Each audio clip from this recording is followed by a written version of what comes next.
مقامات ولایت سوغد یک جوانزن 24 ساله از نویه سوغد را به آن ابدار میکنند که با بهانه گویا کمک دلنوزه نام یک دختر جوان 21 ساله را از یک عائله کمبزا توبه خود گردانده به تن فروشی در شهر خوجند مجبور کرده است. اکبر شریفی سخنگوی ریاست وزارت کارهای داخلی ولایت سوغد روز 14 فوریه سال 2023 در نشر نوبتی برنامه تلویزیونی میلیسیا خبر میدهد خبر داد که این جوانزن از نویه غفوروف که موقتا در شهر خوجند در یک منزل اجاره می نشست ماه اکتبر سال 2022 با جبر دیده شناخته شده از وضع دشوار زندگی او آگاهی پیدا کرده است. گفته می شود که زن دله با بهانه کمک با روی فریب به باوری جبر دیده در آمده او را به فاحشگی در حدود شهر خوجند جلب کرده است. خود این زن دستگیر شده می گوید از بس که خانه زیست نداشت رحم من آمد و او را گرفته آورده در خانه خودم جای کردم. بین ما یگان شرط و شروط نبود، ولی وقتی که یک ماه گذشت من به دلنوزه گفتم که این خیلی نمی شود،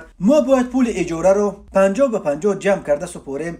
از بس که دلنوزه یگان جا کار و مبلغی نداشت به همین کار دست زد و از مردهای مشتریش از 500 تا 1000 سومونی می گرفت. اکبر شریفی میگوید زن دله دلنوزه را اول به رفتن به مرکزهای دلخوشی شبانه و مشروبات و عیش و عشرت عادت کننده در مرحله بعدی تلقین و مجبورش کرده است که با مردها همخوابه شده برای هر ساعت علاقه جنسی از 100 تا 200 دلار بگیرد. به گفته سخنگوی میلیسیا این زن جبر دیده را برای به اجازت او از خانه بیرون رفتن یا پیدا کردن مردان مشتری جزا میداده است. در نهایت دلنوزه مجبور شده است که به مقامات حفظ حقوق مراجعت کند. مقامات میگویند از افشای نام زن دله به خاطر خلل نرسانیدن به جریان تفتیشات خودداری میکنند، ولی در کردار او علامت‌های استثمار شهوانی شهروند دیده می شود. در جامعه عمدتاً محافظه‌کار تاجیکستان نظران نسبت به تنفروشان مثبت نیست و بسیاری ها این را یک عمل ننگین خوانده محکوم میکنند.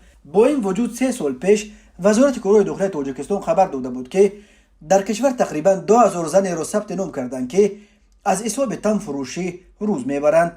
وزارت کارهای داخلی گفت که متاسفانه در بین زنان تنفروش دهها نابالغ را نیز آشکار و ثبت نام کردند. در قانونگذاری تاجیکستان برای تنفروشی یگان جزا پیش بینی نشده است، ولی برای وادار کردن به تنفروشی جزا مقرر شده است. از جمله ماده 130 علاوه 1 کدس جنایتی تاجیکستان برای سودای آدمان و استثمار شهوانی همچون جزا از 5 تا 20 سال زندان را پیش بینی میکند. همچنین ماده 238 برای تنفروشی جلب کردن دیگران همچون جزا یا جریمه به مبلغ از 500 تا 1000 نشان دهنده برای صبح یا تا 5 سال حکم زندان را پیش بینی میکند. ماده 239 باشد برای دلگی و تشکیل فاحشه‌خانه همچون جزا جریمه به اندازه از 1000 تا 2000 نشان دهنده برای صبح و یا تا 8 سال زندان را مقرر کرده است.